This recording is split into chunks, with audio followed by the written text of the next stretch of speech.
Hi guys, good morning. Nandito kami ngayon sa Unidecor.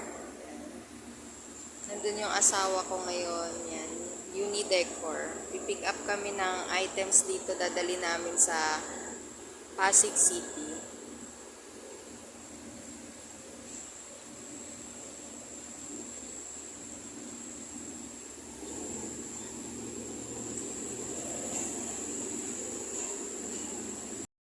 Hi guys, ayan na pick up na nga namin yung item dun sa Unidecor.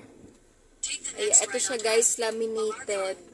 Yan, saktong-sakto lang yung haba niya dun sa haba din ng kotse. Kaya nagkasya naman siya dito sa back seat.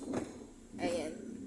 Ayan siya guys. Medyo may kabigatan lang yung laminated kasi makapal siya kaya mabigat. Tsaka may kasama siyang tape. Ayan. Hatid namin siya sa Pasig City ngayon. Hi guys, nandito kami ngayon sa Greenfield City, Laguna. Nandito kami sa gasolinahan ng Phoenix.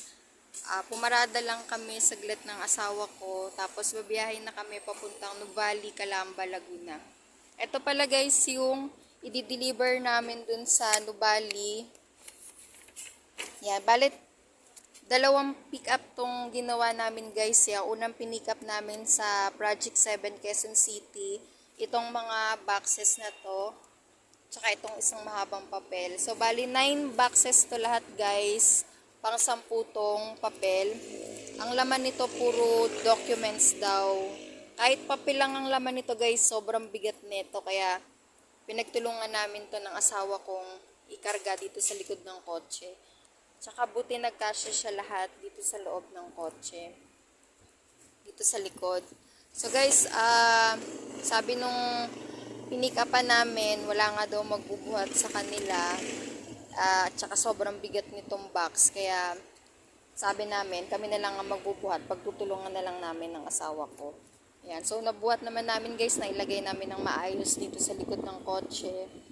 Ayan. So kasi sabi sa amin ng client, documents lang daw yung kukunin namin. So ang inaasahan ko lang is yung papel. Hindi ko inaasahan na ganito pala siya kadami. Pero okay lang guys, kayang-kaya namin ng asawa ko ilagay at ayusin tong ganitong kabigat na items. Tapos sa pangalawang pinick up naman namin guys dun sa Diliman ay itong isang paper bag lang naman siya ng Holland Hopia. So buti ito lang yung pinick up namin dun sa pangalawang pick up namin. Ayan. Yan, bilin sa amin nung pinikapan namin na wag daw namin paiinitan tong hopya. So, dun to nakalagay sa loob ng kotse. Ayan. So, guys, babiyahin na ulit kami. So, mga 10 minutes na lang mula dito, nandun na kami sa drop-off point.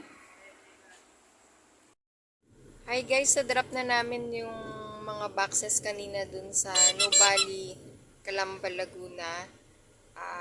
Nandito pa rin kami ngayon sa Laguna. Maghahanap muna kami ng makakainan ng asawa ko. Kakain na muna kami. Tapos, maghintay na kami ulit ng panibagong booking.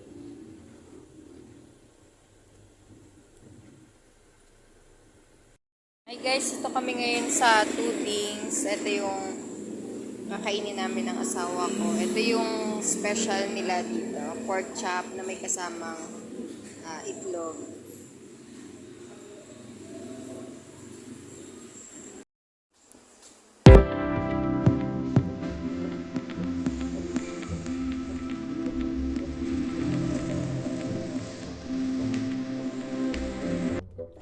Yan guys, tapos na kami kumain ng asawa ko. Magpapahinga lang kami. Tapos, kukuha na ulit kami ng bagong booking. Ayan, nandito kami ngayon guys sa Pasita, Laguna. Ayan.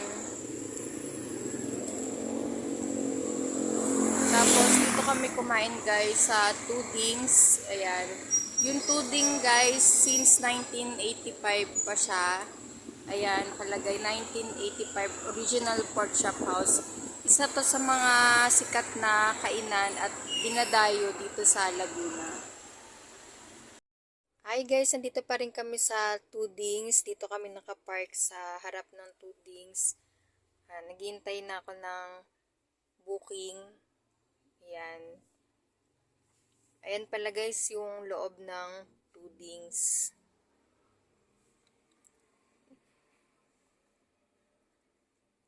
So kanina guys, umambon lang dito sa Pasita, Laguna, pero ngayon wala na. Nawala na rin naman agad.